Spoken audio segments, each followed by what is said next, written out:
It was horrible. It's just devastating. Our lives changed. I just grabbed the kids and I held them. They kept asking me, "Why are you crying?" And I told them a friend of mine had passed away. He's gone to heaven. But police found the car and most of Sister Philomena Fogarty's body underneath this covering early Wednesday morning. Her head, hands, and feet had been cut off. God's going to take care of you. God's the judgment. God's the judge. I'm done. I pray, Almighty God and Father, that no one else in this world is hurt.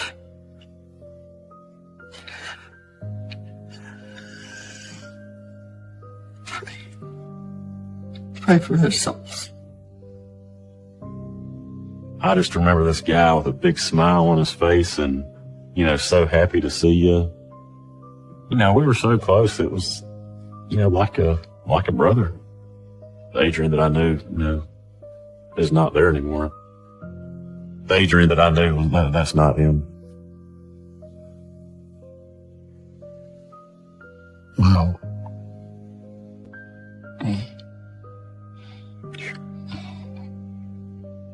I don't believe Adrian is evil. I think something flipped with him for him to shoot someone 16 times. It was a kind of madness. I think it was a kind of madness that resulted in Henry's death. We found several holes around the skull and several more holes in the chest area. This is considered overkill. It was the worst thing I've ever seen. No matter what you do as far as this job, there's things out there that you're never prepared for. I've been told you take that feeling, that anger, that bitterment, and you put it in a box. I'm not opening the box unless I have to.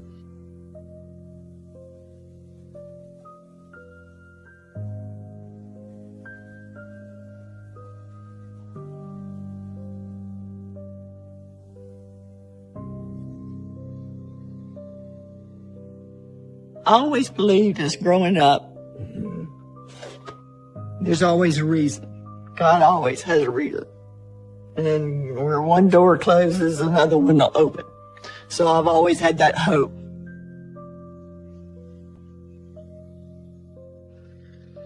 I'm not to question God and his actions. I know he didn't do it. I know it was evil working.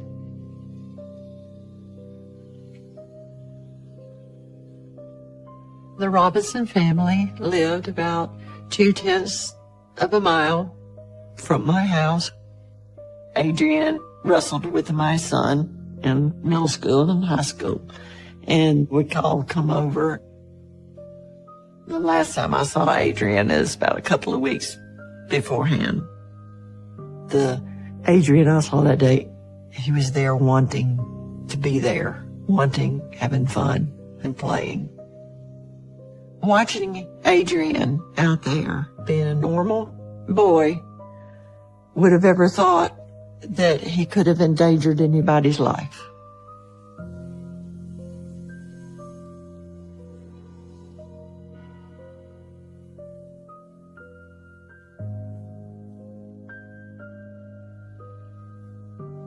The sheriff's department had called and they asked if we had seen Adrian any that day.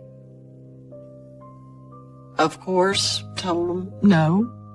Our thoughts were going, okay, something's gone wrong with Adrian. Everybody's trying to search for Adrian. Something's happened to Adrian. Not that Adrian has done something. Never dreamed of him hurting someone. You never would have thought that that would have happened. Poor Adrian. Just pray for him. It's all I can do.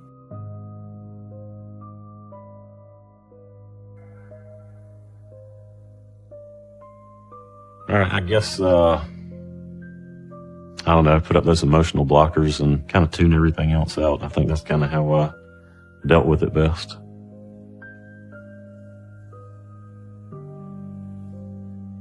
I can be very uncomfortable talking about him.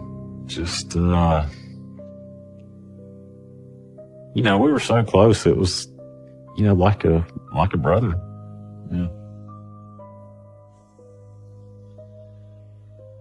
So this picture is the Adrian that I knew.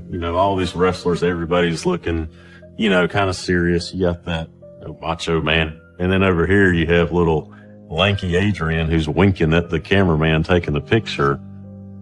That's the Adrian that I like to remember. Okay, then. Say hey to all the folks at home. Mike, tell me. Say it, Mike. Tell me, hello. I never saw Adrian with any kind of struggle. I just remember this guy with a big smile on his face and, so happy to see you.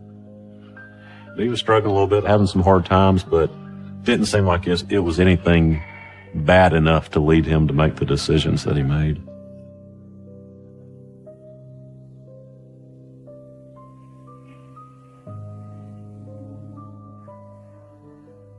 This particular case was gruesome. Living in Harris County and Hamilton, this doesn't happen. This never happens.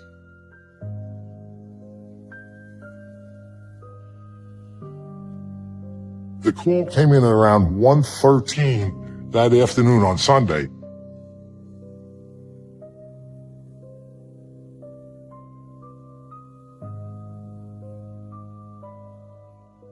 The reason this all transpired as far as the phone calls to 911 was Adrian's uncle would normally stop by the house to visit his brother, Henry Robinson, and see how things are going on a regular basis. Adrian answers the door. The uncle says, "Hi, I'm stopping by to see how things are going, with my brother." And the uncle could see that something was wrong here as far as the situation. The expression on Adrian's face, which scared him.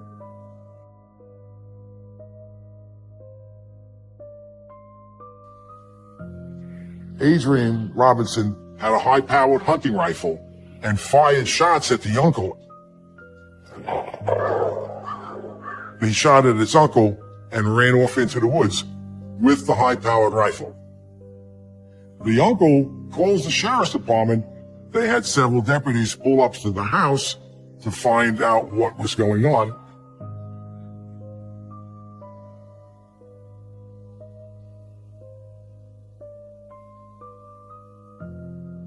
They didn't know at the time what they would find inside the house.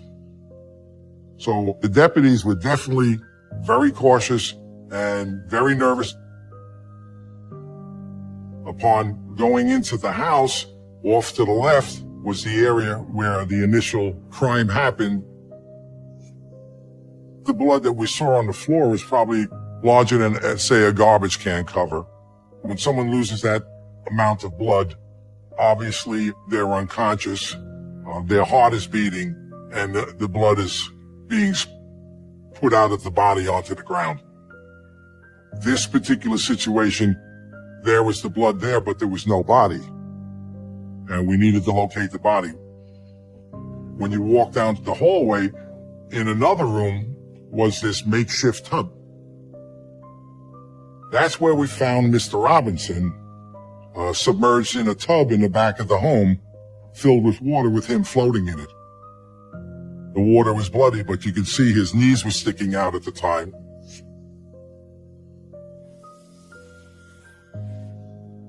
We found several holes around the skull and several more holes in the chest area. Mr. Robinson was shot 16 times. This is considered overkill, which means there's a lot of anger within an individual to do something like this. It was the worst thing I've ever seen. We have a homicide. We've determined that Mr. Robinson was murdered and shot multiple times, and that the suspect, Adrian was not in the house at the time.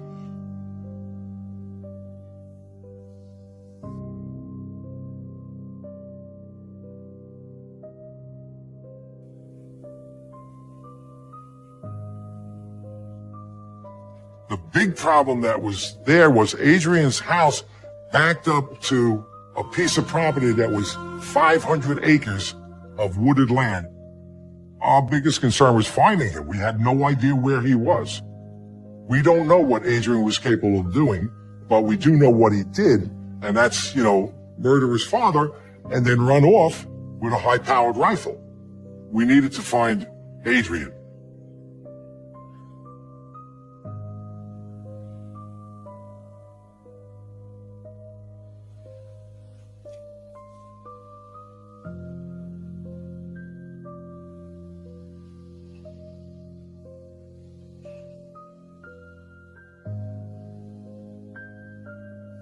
Wow.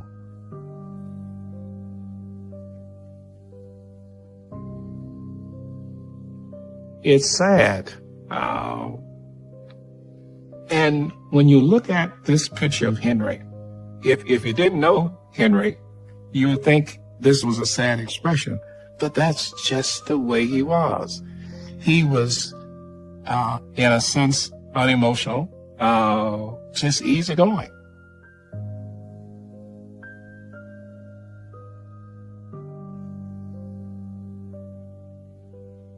My classmate, Henry Robinson, came to us in my 10th grade year, which would have been in and around 1963. Tonight, an accused killer who police say ditched a car in Yancey's neighborhood. I saw the news of his murder being broadcast on television.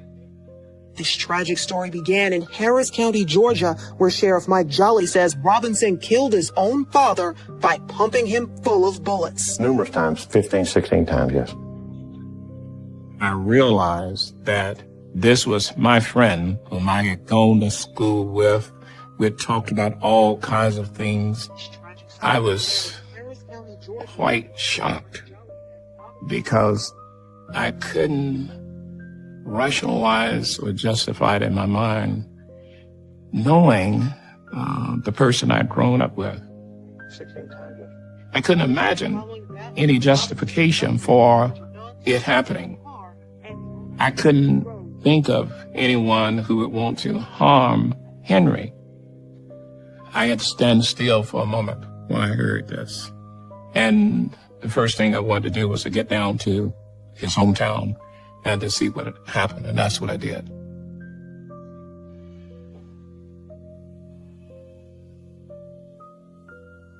No matter what you do as far as this job, there's things out there that you're never prepared for. This particular case is haunting. The only thing that I could think of, this whole event was pure evil.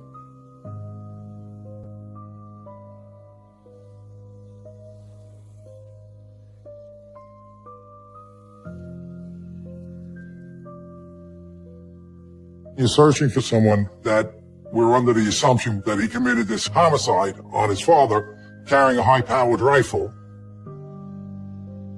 My concern was making sure that the citizens were safe. You got a young adult that grew up there all his life with 500 acres of woods behind him. He knew this 500 acres well. You could be walking through the woods for miles and actually get lost in the woods if you don't know where you're going. So it's one of these things where deputies, when they went through the woods, you have no idea where he is. Is he behind this tree, that tree? The hair would stand up on the back of your neck, and you get that chill down your spine, like, is he going to shoot me? Is this my last minute on earth because he's going to take me out like he did his father? After 2 days of looking, it was determined that Mr. Robinson wasn't there.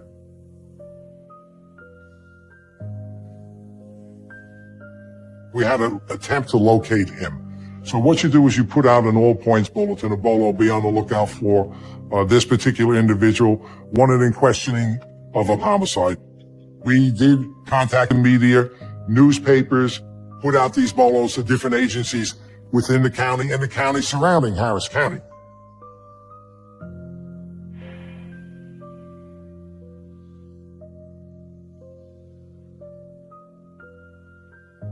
So the first time I got news something had happened, my parents called me that day and kind of let me know what was going on. Because, I mean, he was, like a big brother to me, and we spent that much time together. And just to hear it, you're just in shock. I just couldn't believe that had happened. It was Adrian, and he made an awful mistake. Just trying to understand the whole situation at the time was beyond me. I couldn't understand it. I don't think a lot of people did.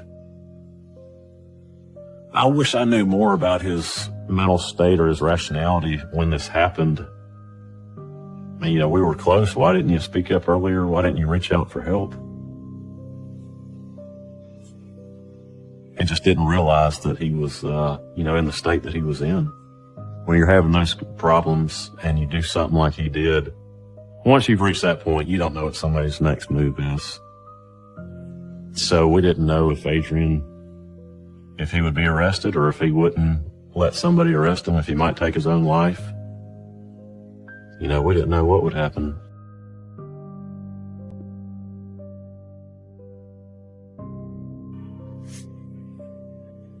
I mean, here it is. You got a young individual, a good-looking, strapping young man, 21, 22 years old, who did well in high school, was also the state wrestling champion for his weight level for the state of Georgia, and appeared to have a good life in front of him. What happened with your father? What brought you to that level of anger that you would shoot him 16 times and dispose of the body? You had such a good life in front of you.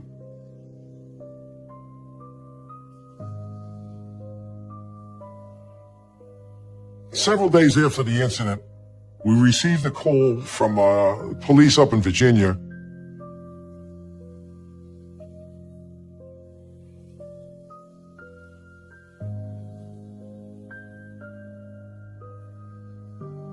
Sister Lucy and Sister Philomena had been kidnapped by Adrian Robinson, taken by knife point. We weren't aware of any nuns, Catholic nuns, missing from Christ the King Catholic Church. We had no idea that they weren't there.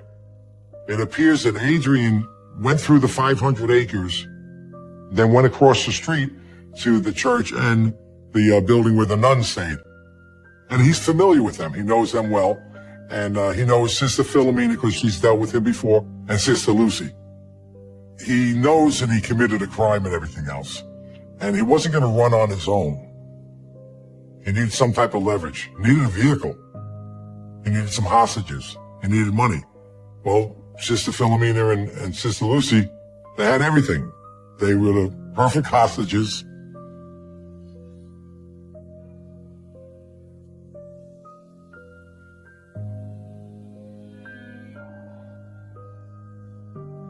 Adrian proceeded to go to Virginia and find a motel where he could take the two nuns inside. His intentions were the same intentions that he had with his father. He decided he's going to commit another crime and kill both nuns. He tied Sister Lucy to the bed. He then took Sister Philomena into the bathroom and placed her in the tub. He then proceeded to take Sister Philomena and he was going to cut her head off. But before he did that, she looked at him and her last words to Adrian Robbins was, "I forgive you." I knew Sister Philomena well because all the different programs that I used to do in Harris County and Hamilton, there was no reason for this. No reason to take someone else's life.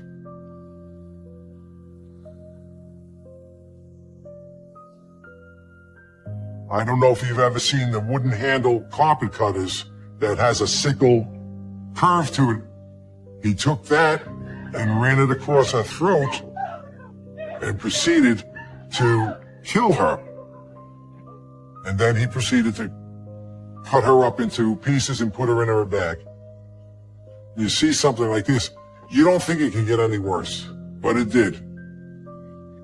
I've been told you take that feeling, that anger, that bitterment, and you put it in a box, and it stays out of mind, but not out of sight.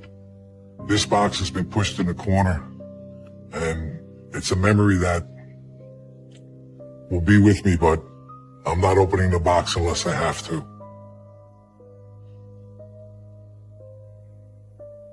Once Adrian dealt with Sister Philomena in the bathtub with his carpet cutter and his black hefty bags and putting body parts in there, he wanted to dispose of them. Sister Lucy, tied up to the bed, hearing her fellow sister being dragged out of the motel in bags, Sister Lucy broke away from the ties that she had. The only reason he didn't kill Sister Lucy is because she got undone from the ropes and managed to call the police. He allegedly killed his own father this past weekend in Georgia, where police say Robinson also kidnapped Fogarty and another nun, Lucy Christofic. Robinson eventually drove the nuns to Hampton Roads. Police found most of Sister Philomena Fogarty's body underneath this covering early Wednesday morning. Her head, hands, and feet had been cut off.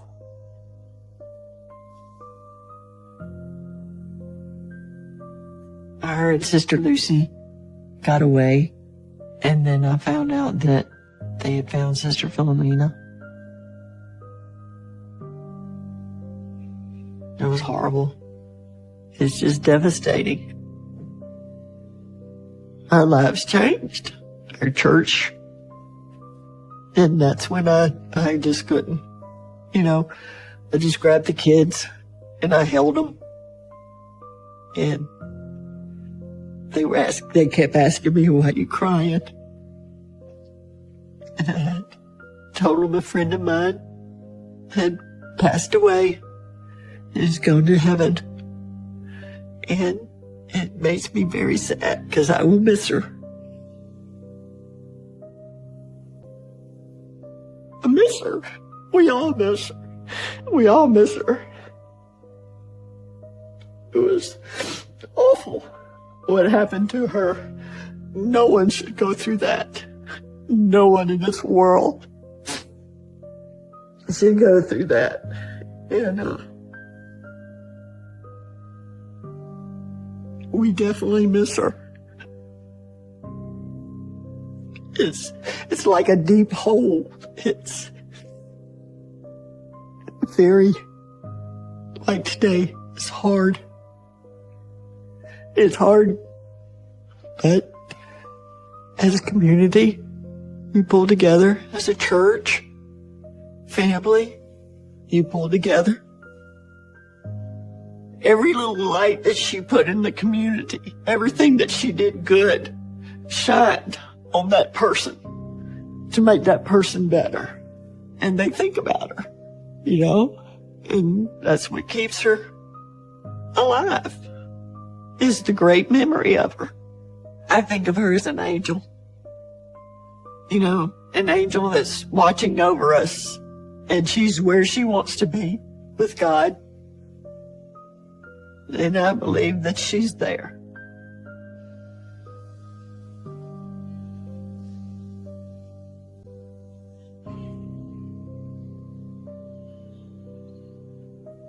I remember driving down to Harris County for Henry's funeral. I was very angry about this. Henry was my friend. The anger was directed at the murderer. I wanted to look into the faces of the people who were there to see what was happening, to see whether or not there was any semblance of anger, and I didn't see it. The funeral was one of a celebration of the life of Henry and Adrian as well, because I did not hear anyone say anything negative about Adrian. The comments about him was, that's just mad, deranged, whatever. It was about his accomplishments. So that community embraced him. I had to come to my senses in terms of forgiveness to understand that this murderer was also Henry's son. So I had to change my outlook. The forgiveness was not what I experienced in the beginning.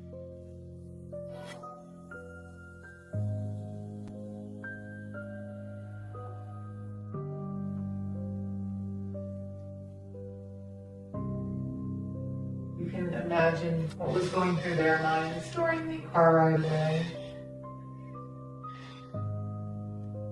Just that a young man's got problems, is distraught. Maybe they could comfort him with words. Maybe stop him from doing evil. But it didn't work. It didn't work. Sister Philomena didn't know what to expect. And the entire time when she had the opportunity, I know she spoke to Adrian and questioned him, why are you doing this? Why are you doing this? You don't need to be doing this. But because of her strong faith in religion, she could turn around to Adrian before he killed her and cut her throat and tell him that she forgives him. That was her life. That was her Christian life, her belief as far as being kind and loving to everyone, no matter how evil they were. And I know this is in the back of Adrian's mind, and believe me, he remembers everything that he did, and he's going to remember that moment when she looked at him and said, I forgive you.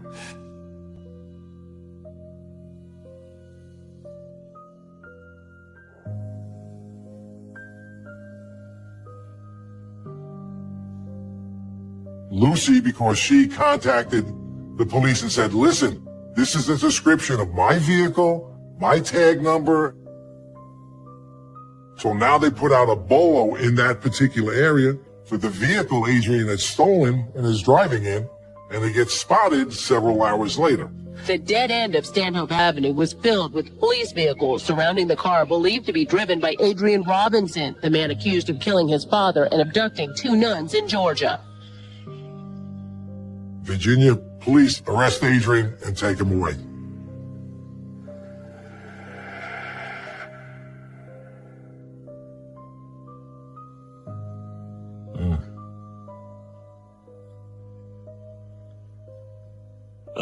Those video just brings back, I guess the memories when we found out everything first happened, and, which led to all the questions. And then you're asking yourself, why'd he do everything? I knew Sister Philomena. It was a, very small community. Everybody knew everybody. Some of the facts come out and you realize what's happening, and, then we knew he had, made this awful choice and awful mistake, and something he'd have to live with for the rest of his life. And, unfortunately, we couldn't help him at that point. Hey, Mike. Trying to get low. Been around him my whole life, been a great guy. He'd helped us, we'd helped him. And at this point, there's nothing you could do for the guy. He's a different person now. He's not the same person. The Adrian that I knew, is not there anymore. It's just, the Adrian that I knew that's not him.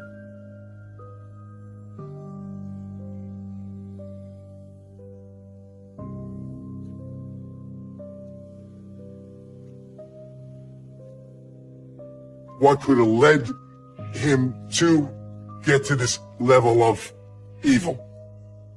You want to ask him the question, why? What led you to that point? What led you to the point of kidnapping 2 Catholic nuns that you know, especially Sister Philomena? Why would you turn around and murder her?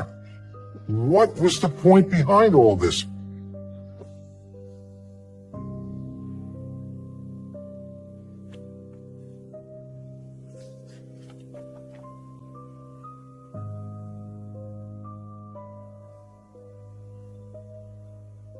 That's a relief picture.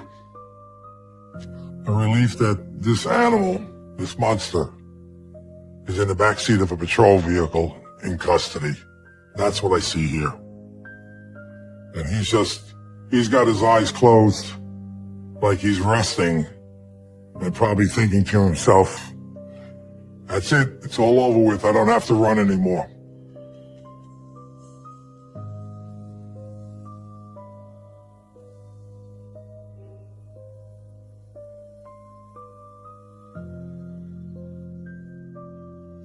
There was no evidence found indicating that there was a rape involved with his father. What we learned later on from the investigators in Virginia was Adrian, during an interview told him that he was fearful that he was being followed by the Polish mafia and by aliens. So that there is a clue that maybe he's not thinking or operating, maybe everything's not sparking all at one time.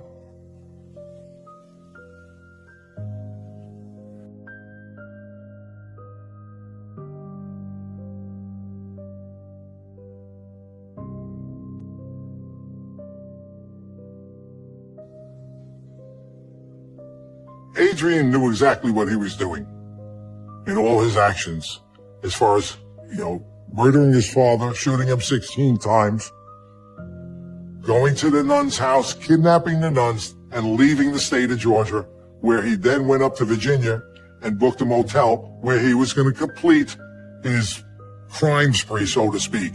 This was something that he knew exactly what he was doing on how to stay out of the public eye and avoid law enforcement.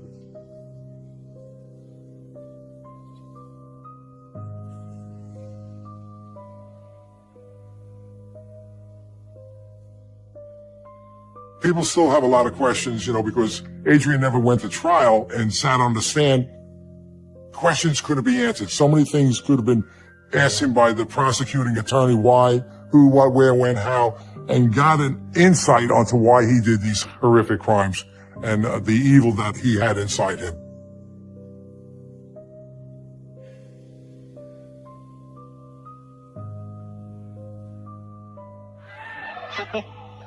All right. My dad was a wrestling coach. Well, I think my dad's relationship with Adrian was like a second dad to him. New state champ. During our wrestling practices, we always, we were coached about wrestling, but my dad would also give you these life lessons. I think if Adrian ever had any issues at school, he came to my dad for help. If Adrian would have come to my dad while everything was going on, I always had a hope that maybe my dad could have helped him and prevented anything further from happening. But I think it just, broke my dad's heart. I mean, he worked for this guy and grew up together. He was like another kid to my dad, I believe. I think it really hurt my dad. I know it did.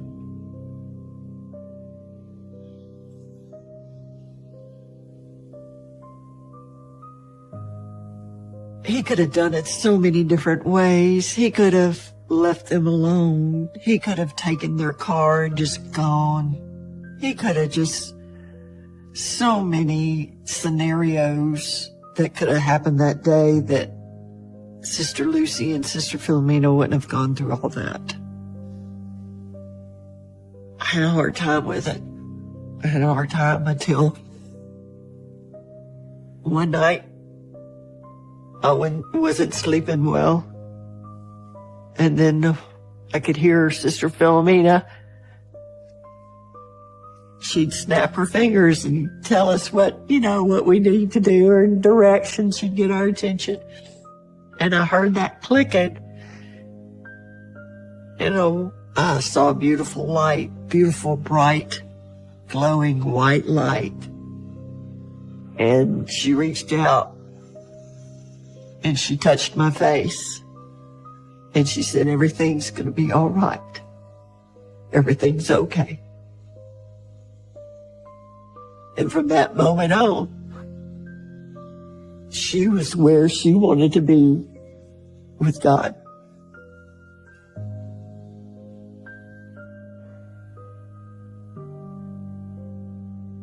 I knew Sister Philomena. We'd see each other, our paths would cross. Well, a week before all this happened, I happened to be going into the post office, and she was coming out. And I said, Sister Phil, thank you for everything you do. And she looked at me and says, no, Chief Kohlberg, thank you for everything you do. And we had an understanding that we're here to help people, to make life better for everybody. Regardless of your profession, whether you're a nun, a priest, a police officer, or a social worker or something, we're here to make people's lives better. And when she died, we lost a good woman, a good servant of the Lord that would help people make a difference in their lives. Sister Philomena was the Mother Teresa of Harris County. That's the way she was. She helped everybody out. She didn't care about herself. She just cared about other people. And she was taken away from everybody. So many lives, so many hearts she touched. And it's all gone because of this animal.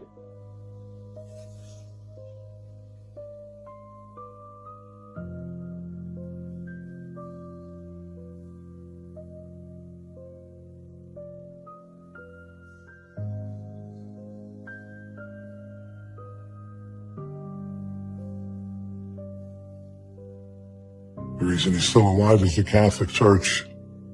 As long as he cooperated, they didn't want him to see the death penalty. And he did. He cooperated. As far as justice, there's no justice for Sister Philomena. Because of my faith, I'm asked to forgive. I don't understand it sometimes. I don't understand how you can forgive someone like that has taken such a wonderful person from this world. I'll have to answer to that someday, but right now, in my heart, I can't forgive him for what he's done.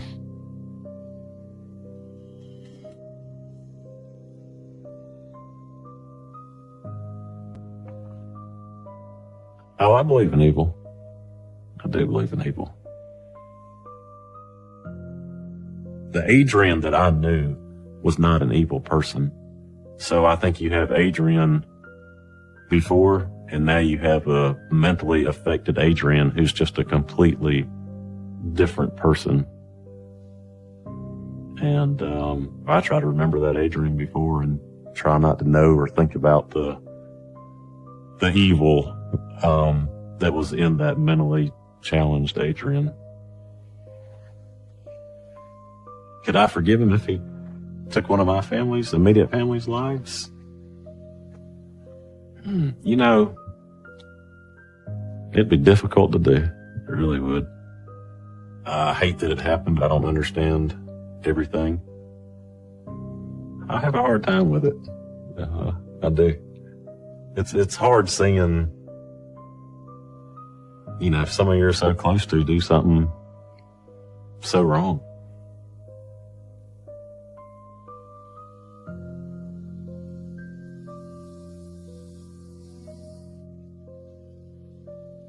Wow.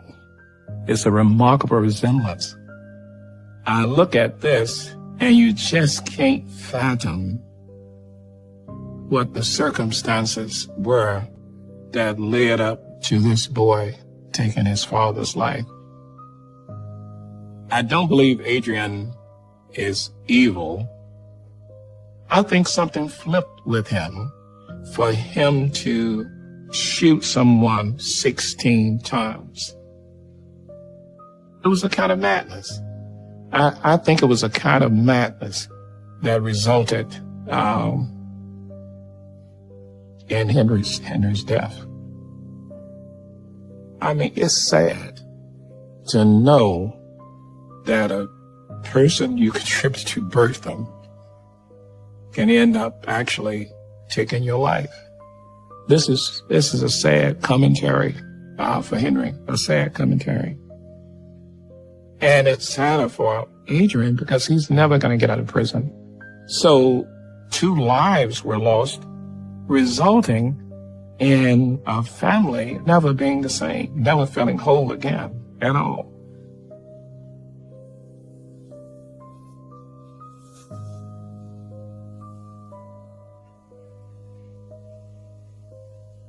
feel sadness for him.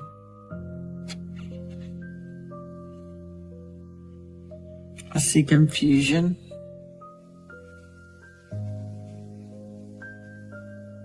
Do I have anger toward Adrian? No. God's going to take care of him. God's the judgment. God's the judge. I'm not angry. I've prayed for his soul. And I've prayed that he's had mercy. Ask for mercy. Ask for forgiveness. I pray in my heart, those that have been in touch with Sister Philomena, I pray for more healing for them. That their love will grow for other people. I pray, Almighty God and Father, that no one else in this world is hurt.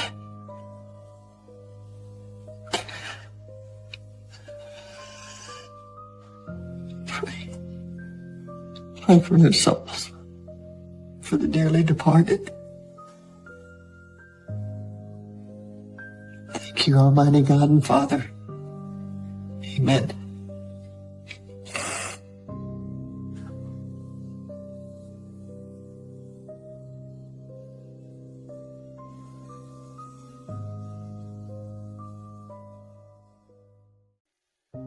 My daughter said, my mama keeps telling me that they're going to get him out of jail. But I don't want him to. Because what if he comes to kill me and my mommy? And it broke my heart.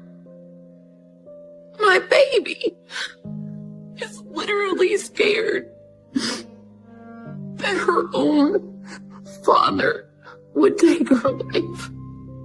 And I didn't know how to make her feel safe. They can't forgive him. And how can I blame him?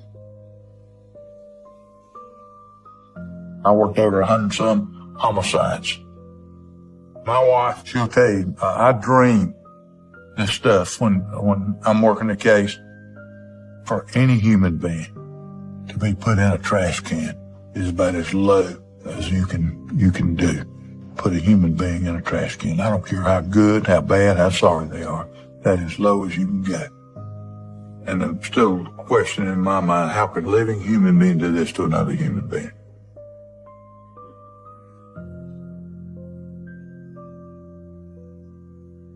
He almost decapitated her the way he cut her throat. Things like that should not happen to anybody under any circumstances. I feel in my heart I've forgiven him, but the forgiveness doesn't free him, it frees me. And I didn't want to be in bondage to that man and what he did. So I would rather forgive.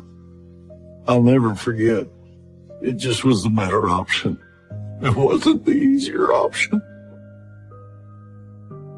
but it was the better option.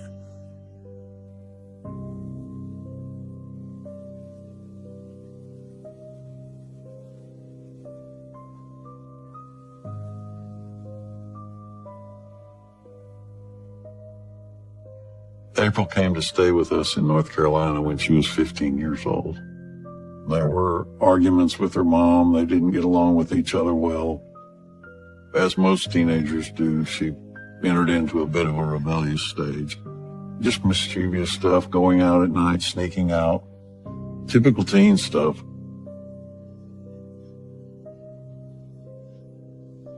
I knew that April had a dim future if she kept doing things the way she'd been doing them. My wife and I had discussed some boundaries for her.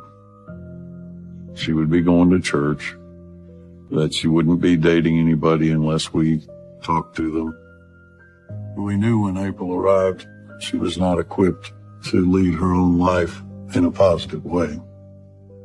And so when she came to us, we tried to give her a fresh start.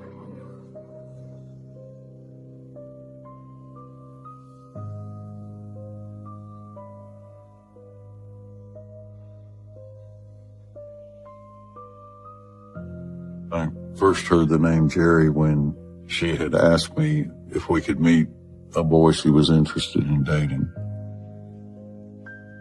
Jerry had come over to cook us dinner one night. I had asked him about his work, how he had got into cooking, whether he liked his job as cooking, what maybe some of his future plans were. It was obvious that he cared for her, but there was an arrogance and pride in the way Jerry carried himself.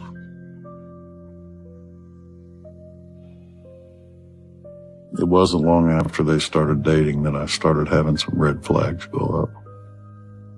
I really don't remember April coming to us about struggles that she had with Jerry until they had moved in together. Sometimes she would talk about the arguing and the fighting, and the fighting even got physical at one time, and they were supposed to go to anger management classes. We knew that there was trouble in paradise. The longer she was in relationship with him, the more fearful my wife and I became.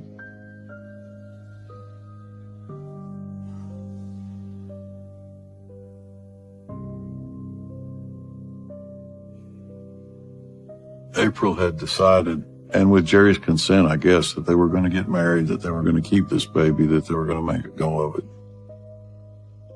We got a call from her mother one day saying that she hadn't heard anything from her daughter for, I think it was either a week or 2 weeks. And that was odd because April was keeping good contact with her mother, sharing the stuff about the development of the baby, the fact that the baby was a girl. And she asked us to please go to visit their apartment and find out what was going on.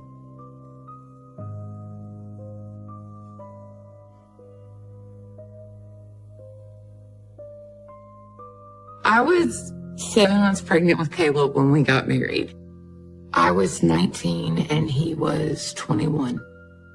Before the maternity leave was over was the first time we separated.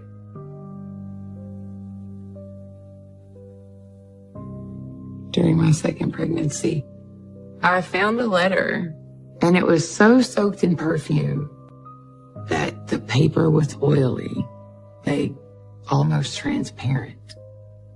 And it was a letter to Jerry saying that I'm so happy that you came to see me. I know you feel obligated to stay right now because she's pregnant again. And it just went on. And it was clear that this was a relationship that was existing outside of our marriage.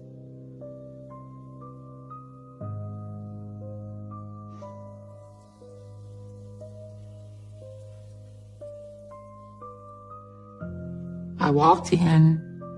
Jerry was on the phone, hung up real quick. I gotta go, click. And he said, "What are you doing here?" And I said, "Well, I lived here till today." The next thing I knew, he was throwing stuff at me.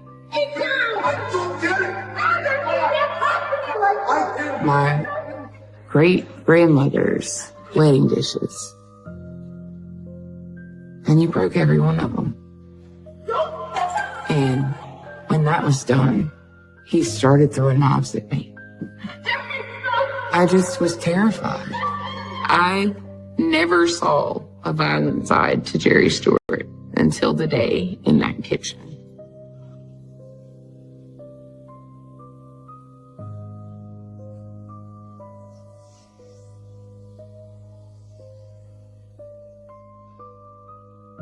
You know, a lot of people started kind of shutting Jerry out because of not wanting to deal with April.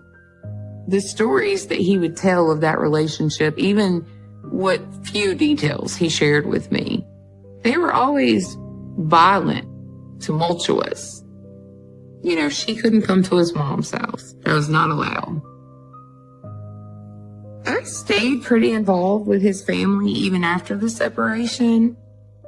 It was important to me that Caleb and Chrissy knew both sides of their family. I still regularly took the kids to see their grandparents. I saw him one day at his sister's house with the kids, and he was telling me what had happened that morning. April stabbed him in the neck with a pair of scissors. And I looked at him and I said, Jerry, you have got to get out of this relationship. It's obviously not good. And the way things are going, if you don't get out of this relationship, you're going to wind up dead or in jail.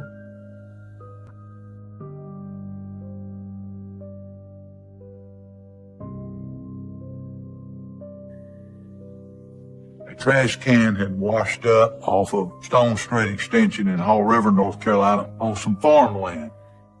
When I hear the call on the radio, I could tell by the officer's voice that this was not good.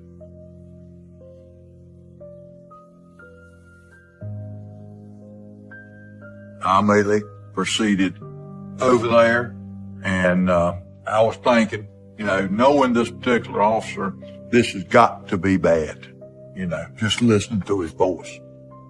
The Back Creek had just receded because it had been raining, and the barrel was still pretty much closed, except that it broke loose with tape that was taping the barrel shut. And it had come loose a little bit. And we were told that it was a human body.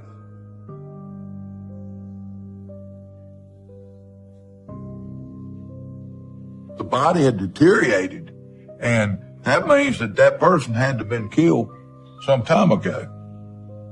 Now, in Alamance County, it's a lot like Mayberry. Just everybody just about knows everybody. It's a slow pace of living. Very seldom do we have something like this happen there.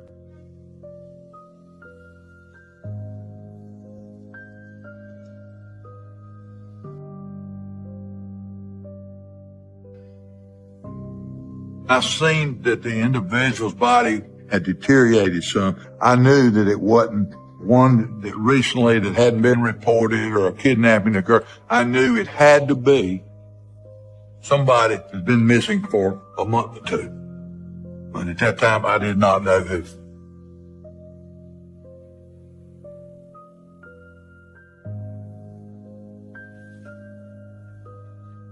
One of my son's only memories of April Renee was when she saw us at a restaurant, and she came over to say hi, and Jesse was just a little tyke, and she picked Jesse up in her arms and started loving on him, and that's what Jesse said. He says, the only thing I remember about April Renee is how much she loved me. I guess it's a good memory.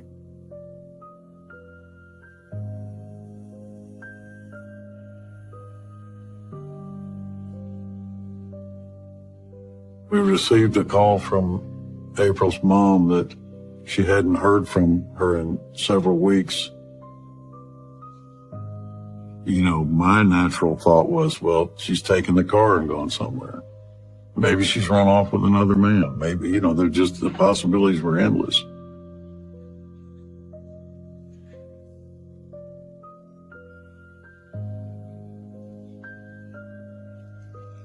When we got there and her car was there, that really bothered me. Jerry wasn't home.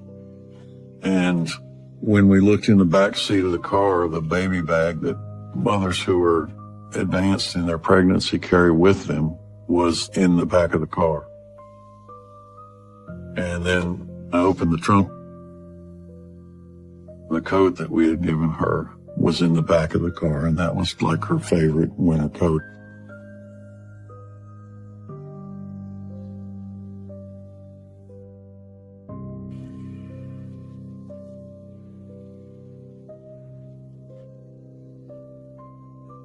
After the lady that lived downstairs came out and spoke with us briefly, I said, we need to look in that storage space.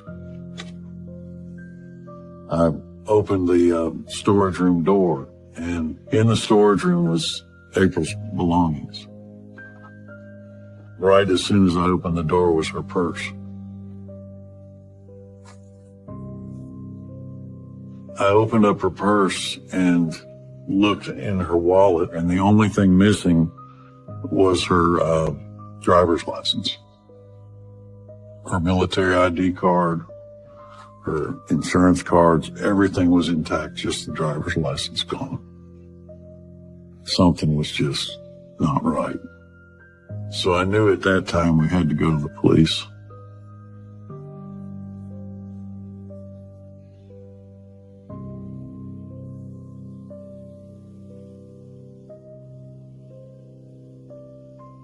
She and I had gotten in an argument, and it got physical, and the police showed up. I figured she'd go away, come back in a couple of days, and she didn't. The police started looking for her.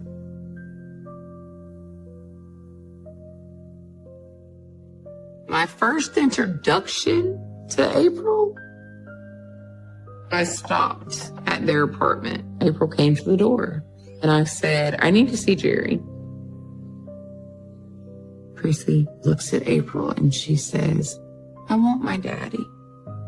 And April looks at my child and says, he's not your daddy anymore. He's gonna marry me and you'll never see him again. I didn't care for April at all after she told Chrissy that her father wasn't her father anymore. But then I look back and I think to myself, well, I don't know what he was telling her, you know? Like, I wasn't there for those conversations. I don't hate April. I never really did. I hated the picture that Jerry painted of April. I didn't really know April as a person.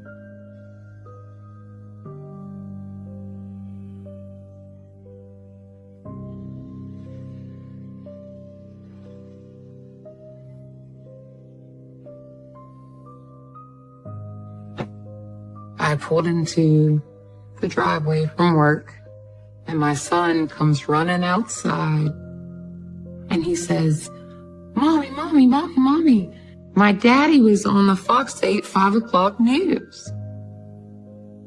And I said, oh, did Daddy open another restaurant? And he said, no, Mommy, not this time. His girlfriend's missing. Police are searching for a missing 20-year-old woman, April Renee Greer of Alamance County. Nobody's seen her since Valentine's Day. Nobody's heard anything from her.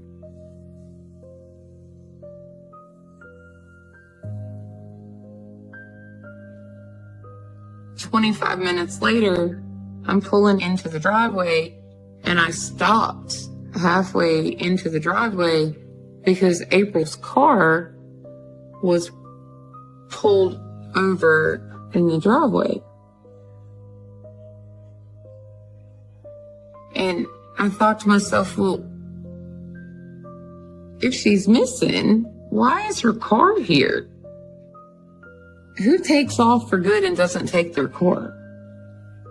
So, the hairs on the back of my neck kind of stood up.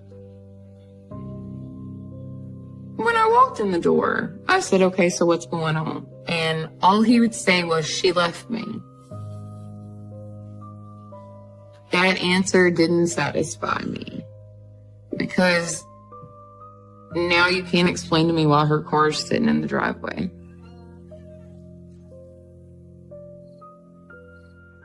As I was leaving that night, he said, promise me that no matter what happens, no matter what you hear, my kids will always know how much I love them. Don't ever let them doubt that I love them. I knew there was something he wasn't telling me, and I just felt sick to my stomach.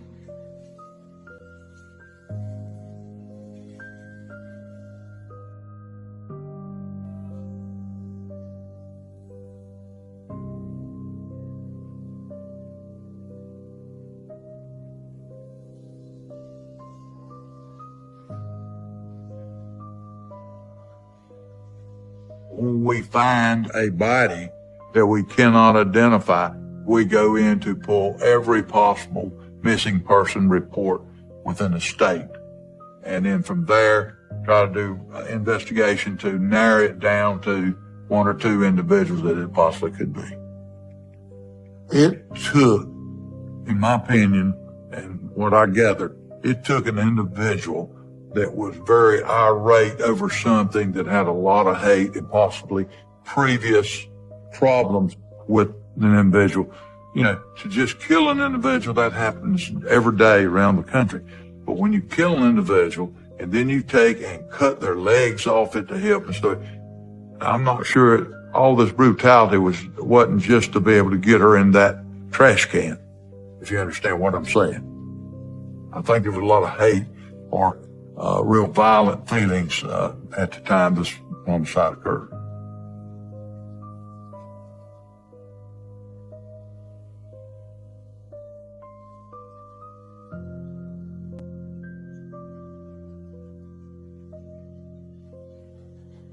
April Greer was reported missing to the Burlington Police Department. I think we found out she was last seen on February 13th and had not been seen since.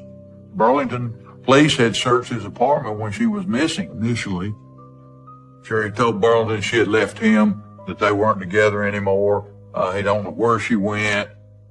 At that point in time, I don't think they had anything to suspect that she didn't leave. When you have a missing person from February to April, as an officer, you know something is not right. Matter of fact, if a person is reported missing, I get very concerned after a week if we've not been able to find something regarding that person.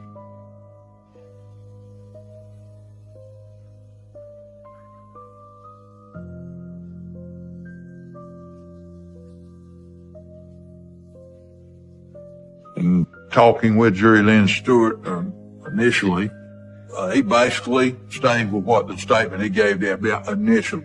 And I'll be honest with you, I could tell he was lying.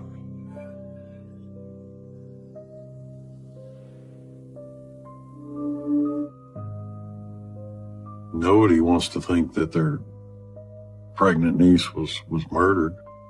We were hopeful. We were praying a lot. We were saying, Lord, where is she? What's going on? What's going on? God hears everything, but I think it's easier for him to respond when you cry out with everything that's in you. And after I'd been praying that for a while with my wife, it started raining real hard.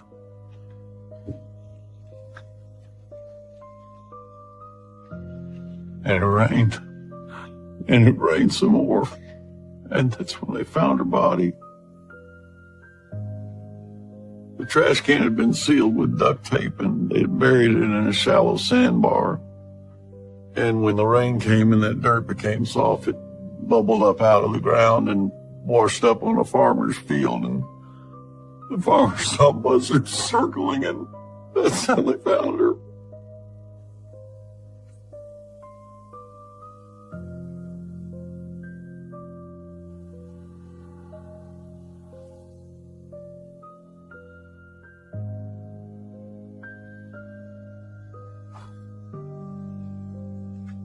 They identified April's body by the steel plates she had put in her ankle after she broke her ankle, and also the class ring that she was wearing. The one thing that eased the pain a little bit was how fast the arrest and the charges came. It was within 24 hours after they found the body that they had arrested Jerry Stewart for the murder.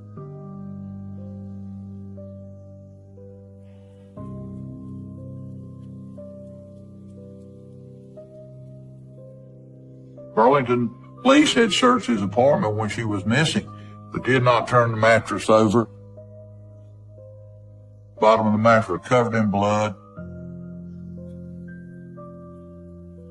But once I saw that, I knew who the person was in my mind. I backed out. Our crime scene people did the rest of the crime scene. The axe and knife found up in the attic. bloody clothes. When we found out the green trash can had been seen being loaded into April Greer's car by Jerry Lynn Stewart Jr., we felt we were pretty much on tab with who it was.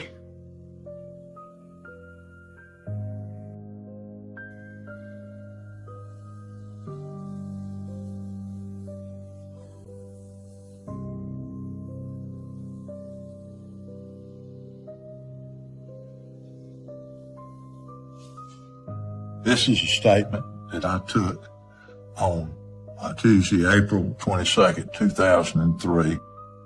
I took this statement from Jerry Lynn Stewart Jr. It is exactly word for word what he said.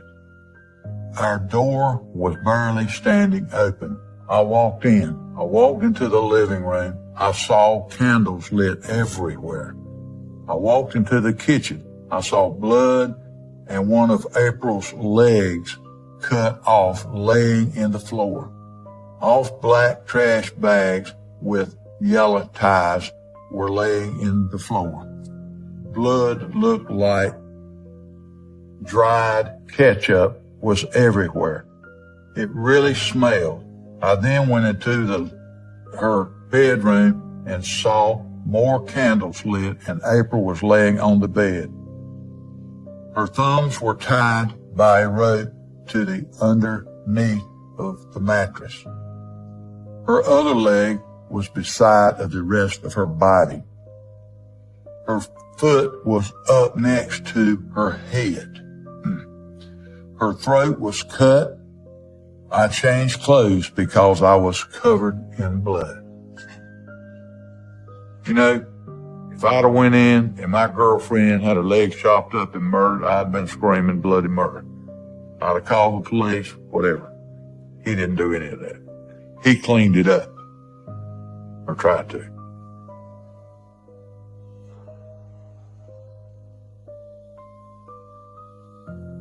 I was at work. I answered the phone and I said, "Hi, this is Emily." And my sister-in-law said, "Hey, it's me. They found a body in Back Creek." And without hesitation, the words out of my mouth were, "Oh my God, it's April."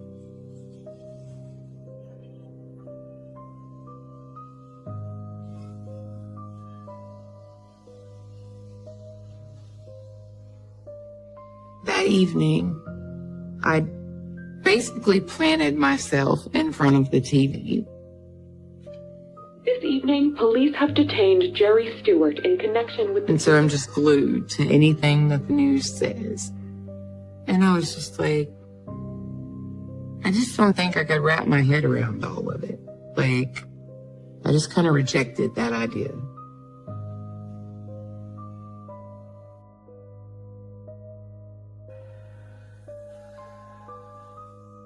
The next morning, I woke up and I walked out of my bedroom door, and the first thing I saw was Jerry's mugshot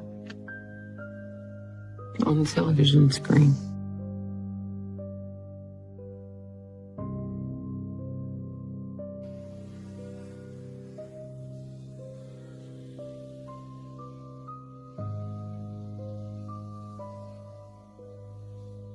I'm sure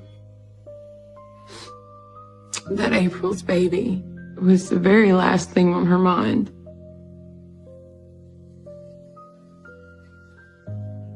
And he could have saved her. Well, I guess he could have not done any of it. And I struggle with that one because my kids really struggle with that piece.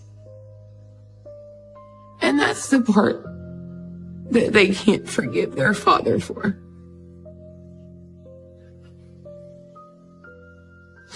They can't forgive him for murdering their sister.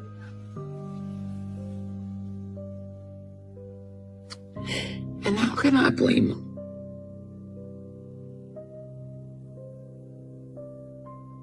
I went to Jerry's trial every day except one.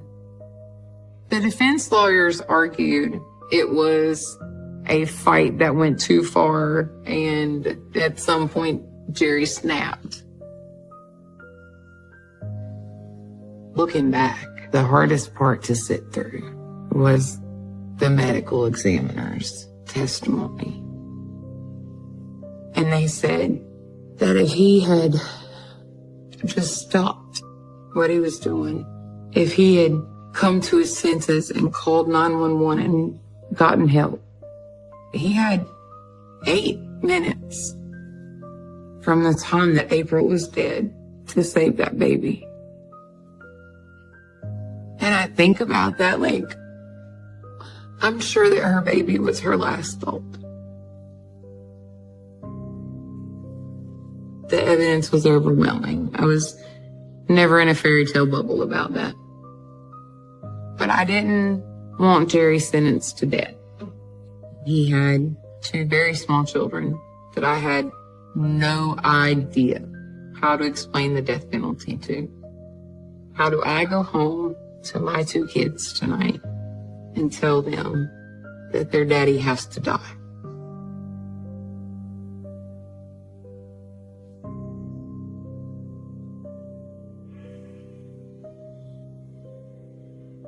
I had heard that he had concocted her favorite dessert that night. It was a Valentine's celebration. And I never realized he was as evil as he turned out to be. Nobody in their right mind would do what he did to April. Hopefully, by the grace of God, she was asleep when this happened. That she didn't have to have the last moments of her life being just crazy, wide-eyed, traumatized.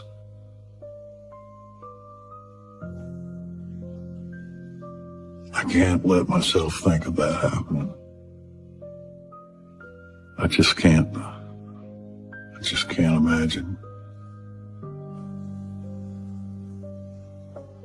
He almost decapitated her the way he cut her throat.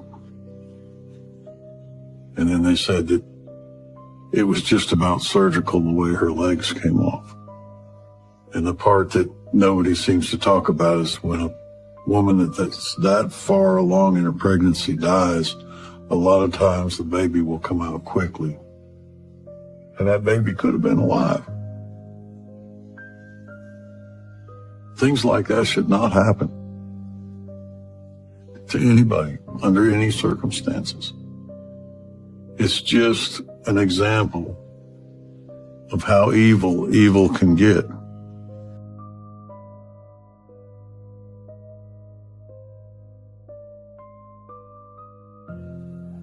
I'm about to read the report from the psychiatrist that dealt with Jerry Lynn Stewart prior to his trial. He said, the more she talked, the worse it got. I could feel my heart beating inside my head. There was a knife on the dresser. I used the knife to cut the ropes. I turned around to cut the ropes, and the next thing I knew, my left arm was covered in blood. There was no big spew of blood, no death struggle. I was just on my knees in front of her. I was thinking, if I can just cut these ropes, I'll leave and go away. I turned around, and the next thing I knew, she was dead. So, he killed her. And in this situation, it was right along what I'd said earlier, to do something like this. Someone had to be very, very angry.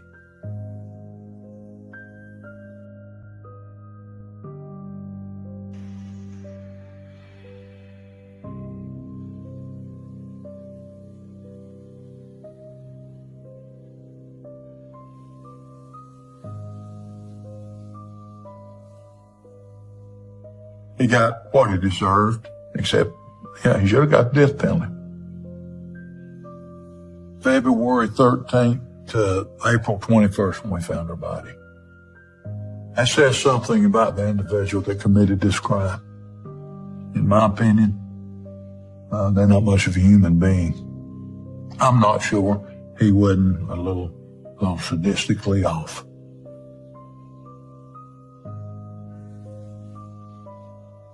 She showed up at Charlie's about 2 weeks ago, Max, in a little green Explorer. She and I had gotten in an argument. I figured she'd go away, come back in a couple of days, but she didn't. Police started looking for her. He has no remorse whatsoever, and he's killed a human being and cut him up like a doggone animal. He knew what he was doing.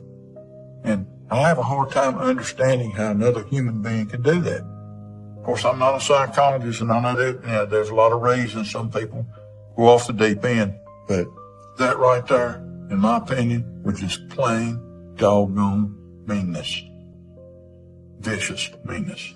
I hope every day that he sits in that cell in Central Prison, or wherever he's at now in the state prison system, that it goes on his mind what he does, and he has to live with that till the day he draws his last breath.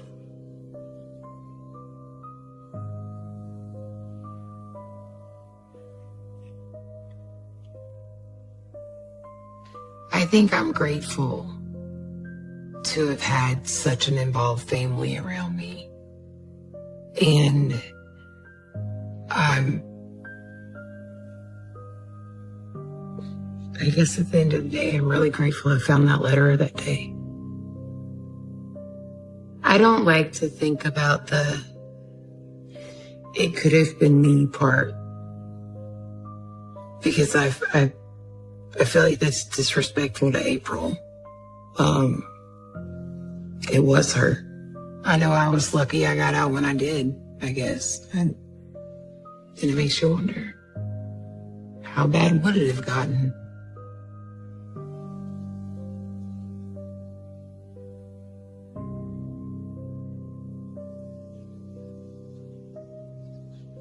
When they finally made their decision and they gave him life in prison, I was relieved. Like, okay, so he's in prison for the rest of his life, but that still gives him an opportunity to maintain a relationship with his children. I had taken the kids to visit Jerry in county jail religiously every weekend. We would wait 3 hours to see him for 15 minutes, and then we'd go home. And during that time, Jerry was very much like, I love my kids, I'm concerned about my kids, and my kids, my kids, my kids, my kids, my kids. And he also found Jesus. But don't they all?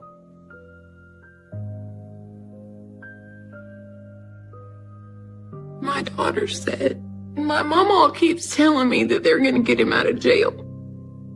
But I don't want him to. Because what if he comes to kill me and my mommy?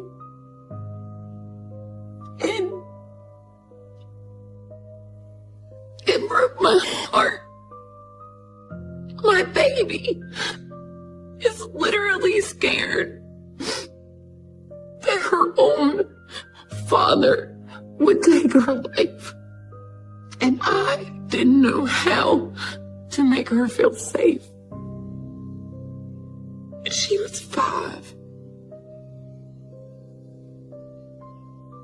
One day, Jerry had called and said that he no longer wanted to see the kids or me, that it was too painful to him when we left and to watch us go.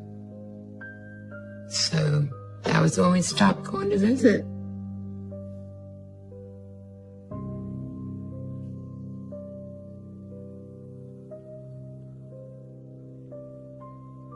I can still see her in the barrel when I think about it, that sitting on the ground near the back creek.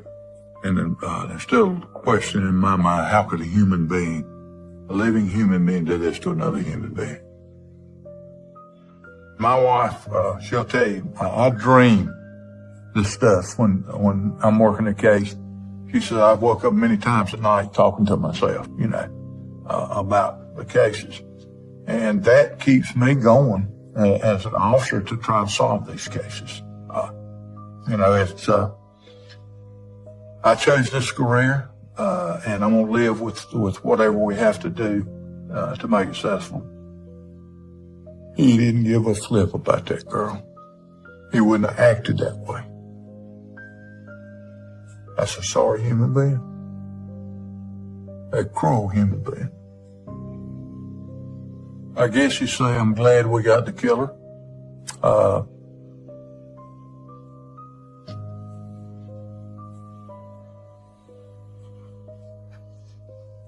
That's a human being.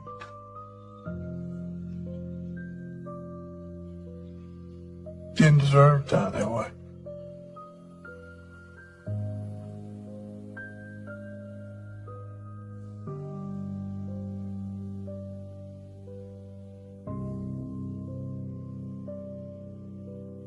She had an email list of about 15 or 20 people that she would always update them on how the pregnancy was coming along, what she was doing, what their plan was, how they were going to decorate the baby room, even the name of the baby. They found out the baby was going to be a girl, and they came up with the name Heavenly. The middle name Lee, first name Heaven. They had a memorial service to honor her and the death of her baby.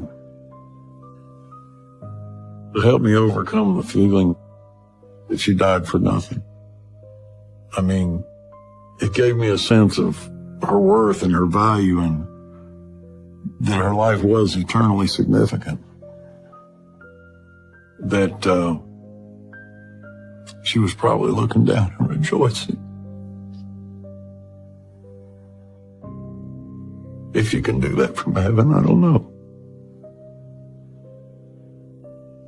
I feel in my heart I've forgiven him, but the forgiveness doesn't free him, it frees me. And I didn't want to be in bondage to that man and what he did.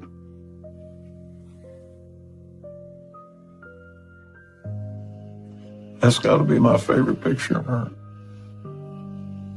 She was so tickled that my wife had taken her to have some glamour photos done. And the expression is just the happiness of April. They captured her expression in that photograph. It reminds me of who she really was. I see a beautiful girl with a lot to look forward to and the potential for an awesome life and future. And I see that was taken away from her.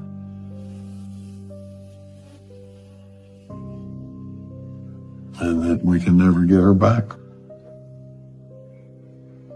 She won't come back to me, but I'll go to her.